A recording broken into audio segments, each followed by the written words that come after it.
Welcome to Culture Couch Live this week. G'day, Murph. Having a chuckle about my 60th birthday. That's happy birthday.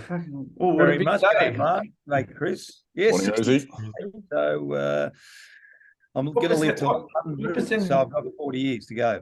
I was going to say, what percentage of the population makes 60, really? I don't know. It's a good question. We might be able to Google that as I get off. So, but mate, I feel good. I feel like I go and draft at the end of the year. So, I could help a team down the bottom of the ladder. What do you think? I'll get North Melbourne and give you a call again. Beautiful. All right, guys. Well, let's get into the Culture Couch Live this week. Probably we've got a couple of questions around. It's probably a question we get a fair bit, Murph, and I'll probably address this to you to start, because what happens when footballers retire? They get into the corporate world, and they consistently talk to you and I about the lack of feedback, that they don't get. It's one of the biggest frustrations that they have when they come out of a sporting, particularly a high-performance sporting. Probably the question was more around how do you create a feedback system, and again, footy clubs do an amazing job. So it's not just get to work and we give feedback. I think that's where we get into problems.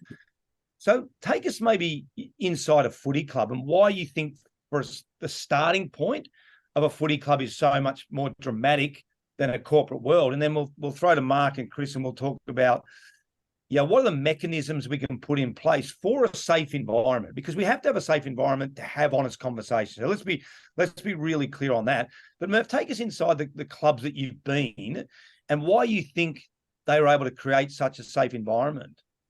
Yeah, I think the first thing really goes to the environment that you're talking about. So you can't give and receive feedback unless you go through all the steps to set it up. So people think that it just happens, but just because some people are giving feedback in the organization doesn't mean to say that you've got a feedback environment. So we all know that if you've got an autocratic boss, whether it's in football or corporate, and they're giving feedback, he would say he's got a feedback environment, but then you may not be getting any back.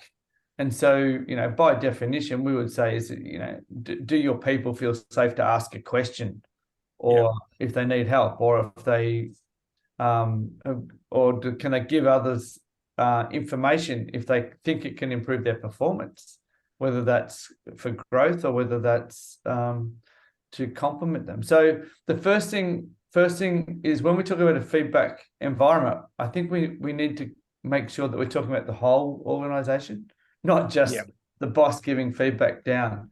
And then when you go to sport, well, then one of the reasons that sport does it so well is because they review so well. Yeah. So they review everything, and I know the corporate sector, we've spoken about this previously, but the corporate sector cannot review as in-depth or take as much time with review as sport does. But in that reviewing, clearly what you're doing is just saying that worked, that didn't, that worked, that didn't, that worked. And then you're passing that information on in big groups, small groups, one-to-ones.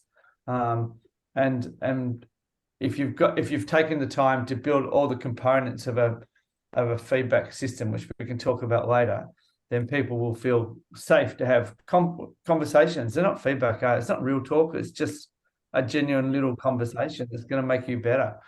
So it goes back to the fact that they review so heavily, and then as a result of that review, then the conversations come. But if you don't review properly, well, then it just becomes someone's opinion, doesn't it? So that's my I think Mark, I think the concept of feedback, but let's talk about safety first, because I think everyone probably has a feedback system, don't they? It's a 3-month review or 6-month review or whatever. So there's a feedback system in every organization. What there isn't, though, is a safe environment that people feel comfortable. What does that mean to you when we talk about a safe environment?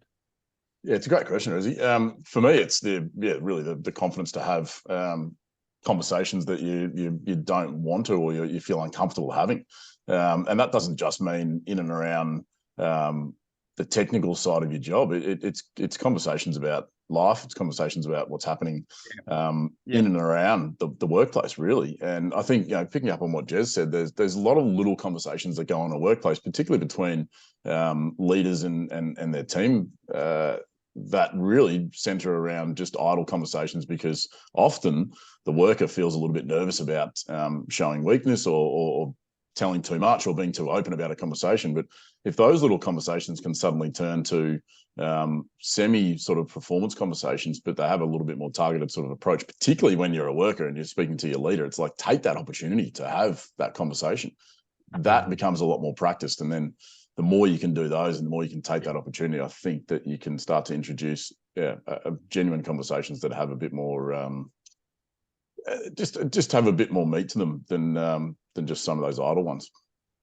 Yeah, and Chris Murph talked about the system. You've got to get the system in place before you have the feedback.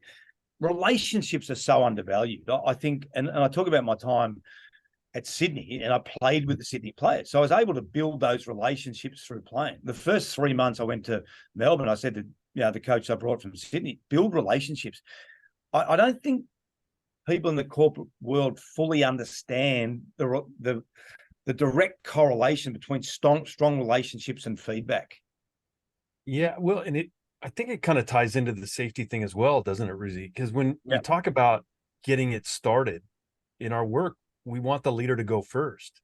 And it kind of rolls into role model. Like that person needs to accept that feedback and accept it without judgment, without anger, accept it for what it's meant to be, which is really the growth that should come from it. And so I think a lot of times, I mean, in the States, feedback is one direction and frequently negative. And so I think that's where just these fundamental basics in most organizations, the foundation isn't laid for having those open, honest feedback conversations that can really be productive. So I think on that, Chris, too, even the notion of feedback, because you hit on a really good point. I think the notion of feedback is I've got to tell Murph he's done this wrong, and that's the only way I can improve it. If you're uncomfortable with feedback, our recommendation, start with positive feedback. Mate, thanks, Murph, for wishing me happy birthday. That's feedback. I don't think people fully understand what feedback actually is. And if you start from a positive sense, it's a really easy way to start, isn't it? Because that's feedback. Yeah, 100%. And it isn't even from that sense, it doesn't even need to be regulated or have a structure around it. Systemized. It's passing one another in the hallway, right? I mean, you can imagine there's some organizations where if they sat down for a feedback session and then all of a sudden got something positive, when normally the boss walks right past them in the hallway without even recognizing their existence, then that positive feedback doesn't have really the resonance that it should have. So it's really is around having a system and being conscious of, how we act with one another. That we always talk about the 4-to-1 ratio of positive to negative feedback, but you don't sit down and rattle off 4 positive things in a feedback session and then go, okay, here comes the rap on the knuckles. It's starting with those 4 positive things outside the room. So what you're talking about there, Chris, so you're right, but what you're talking about there is a living system. Yeah. And so Ruzi's right at the beginning. You say, Ruzi, everyone's got a system. Yeah, they have. But, if all organizations use the system or have a functioning system, to Chris's point, like, it's one way or it's not, it works in some parts and not others.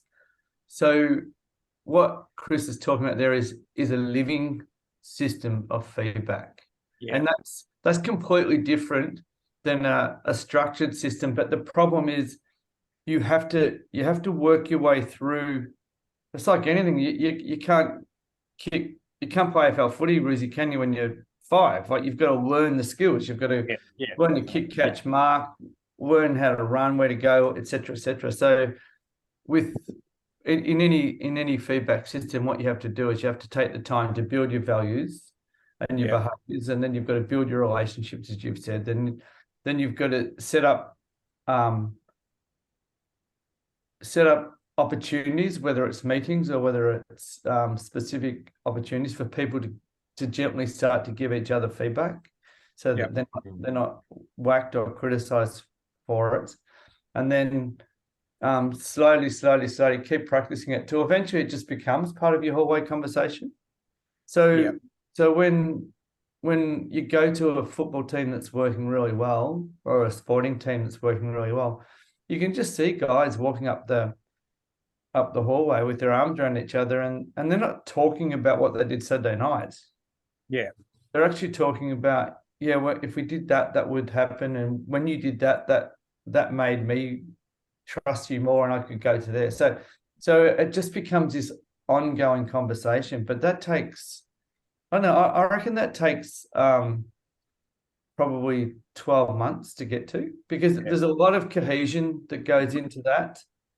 And a lot of understanding, and a lot of us aren't necessarily that prepared to put in the time to create that, because sometimes we work with people we don't like.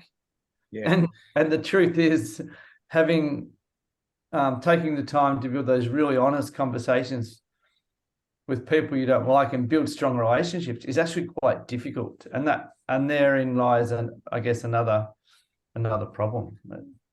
I think also on that too, Mark, is don't just give the feedback, but provide the solution. I think that's what footy clubs do, Murph, and that's what you're talking about. The review system is, and so many times I think footy clubs get a bad rap for, ex-footy club, admonished this player and suspended him for 3 games. But I guarantee what they've also said is, Mark, we want you back in the team. Mark, we are going to help you do that. So part of the feedback system has to be the support around, if it is negative feedback, I'm going to help you. Talk to that a bit as well. Yeah, and it feeds into the notion of team. There's a reason why you have teammates. You have teammates to really look after each other and make sure that you're getting the best out of each other. And if you're going to give someone feedback, then you can't just give them feedback and wish them luck. You are then responsible as part of a team to support that person and see it through. But you keep yourself accountable, you keep them accountable, and then that continues to build trust. And back to the point of that sort of circle of relationships, you continue to build a deeper relationship with that person through that support. And it's so integral, because if we didn't have that support of our teammates, then we don't sort of exist in that notion of a team. But when we do, we need to use it to our advantage. But I think there's also that point around, and I discovered this something the other day. We do a lot of workshops with businesses, clearly, but the notion of doing a check-in, that's a really strong, structured recognition and gratitude piece to start catching the good. And it's such a powerful tool, such a simple tool, but probably very underused in the corporate space to build relationships, but also start that feedback loop around, particularly around shout-outs. That's a great segue to the question I'm going to ask. That's a great segue. The question I'm going to ask you, Chris, and that we've spoken about this. Don't mention the company, but I think let's finish with this. And I'm going to ask you one technique each that someone can do. Chris, you start with that story we talked about the other day. I think it's super powerful to what Mark is saying. Yeah. So in a feedback session where we did, wins and shout outs, and we asked everybody in the room whose shout out was for someone outside the room to then text that shout out to them. Right. And then we had a check-in with folks a couple hours later, and, everybody's rattling off, things like, it's really great to work on your team, this, that, and the other. One of the gals says that there's a gentleman who typically would pick up, and it's an engineering team, right? He would typically pick up 1 or 2 jobs in a day, might get them done in the next day or 2. He'd taken 4 and had finished all 4 within the 3 hours or whatever it was between that shout out and that moment in time. Right. And so that was one of those things, like, if you think about giving somebody positive feedback like that, are they doing their work with a little more inspiration than they would normally without it? Right. And so it was really interesting to see her come back with that, and saw a room full of 22 engineers, the light bulbs going off. It really was really impactful. Man. Yeah, it's a great process. So Murph, if someone's listening that's sort of early days, and you mentioned it, it is a learned skill. Just perhaps one little tip to get them started. How would someone start? And then Mark, I might just hand to you and go, well, what if we're building through the process and we're getting better? How do we keep improving? So Murph, I'll ask you the first question. Oh, just to start, That's the truth. and Yeah. you ride a bike, you start riding it. Like you can talk about it as much as you like, but you just have to start, as you said, by doing the positive. But I think what we're talking about here is building it, but there's sort of a massive elephant in this room, and that is if you've got people that are behaving badly, Yeah, and are breaching your values, then that needs to get sorted first. yeah. Because we can all sit here and we can all pretend that you're going to build a culture of feedback. Yeah. But if you've got people that, as Mark said, we're all in it together. But if Yeah. the boss is a bully, or senior manager's a bully, and we're not dealing with it, we're not managing it, be very careful about you taking it on, so that you're gonna build this, because you can get whacked pretty heavily in that. So make sure that when you're starting, that you, as you say, you're rewarding the positive and you're not overstepping that boundary, because it can come back really quickly if we don't sort out some of the bigger structural issues in the organization. So it's that probably sounds like a bit of a downer to finish on, Ruzi, but the truth about it is it's also in the context of the team and the balance of the team. Yeah, no, absolutely. We talked about role model leaders, and you touched on Mark before anyway. Like, if we want to create a safe environment, we have to be vulnerable and safe ourselves as leaders. But one final comment from you, Mark? Yeah, I think the next step there is, as leaders, ask questions. Almost invite feedback in. I think that's we talk about being role model leadership, but it's not easy for people to give feedback, let alone give feedback to their leaders. So inviting that conversation in, and it's not something that could be really polarizing, as in, can you give me feedback? It's how can I support you? Can I assist you? Can I help you? You start asking some of those questions to get the flow of feedback coming back from your teammates, and then it continue to grow from there. Yeah, it's funny, isn't it? Listening and asking questions are two very, very undervalued skills. So, and that's a good way to finish off. So, guys, great conversation. And again, we're trying to set up a system, and we're trying to set up a safe environment. And hopefully that gives people that are listening an opportunity to go, we just can't get the feedback. There has to be something that comes before the feedback, and there has to be a nice, safe system. And depending on where you are, in the feedback loop, start from, as Murph said, just start, be really positive. Or getting towards, where we're really honing in, and we've got to get rid of some people that aren't, we've got a safe environment. We're really clear on what we do. And now we're going to start just shifting that good to great, isn't it? Jim Collins, good to great as well, sort of thing. So great conversation, boys. Hopefully people enjoyed it as much as I did. I've got to go and blow out my candles, 60 candles, pretty tough. So you'll be on the ventilator by tonight. So thanks very much. I hope everyone enjoyed the Culture Cast Live. See you, Murph. See you, Chris. See you, Mark. And we'll catch up with everyone next week.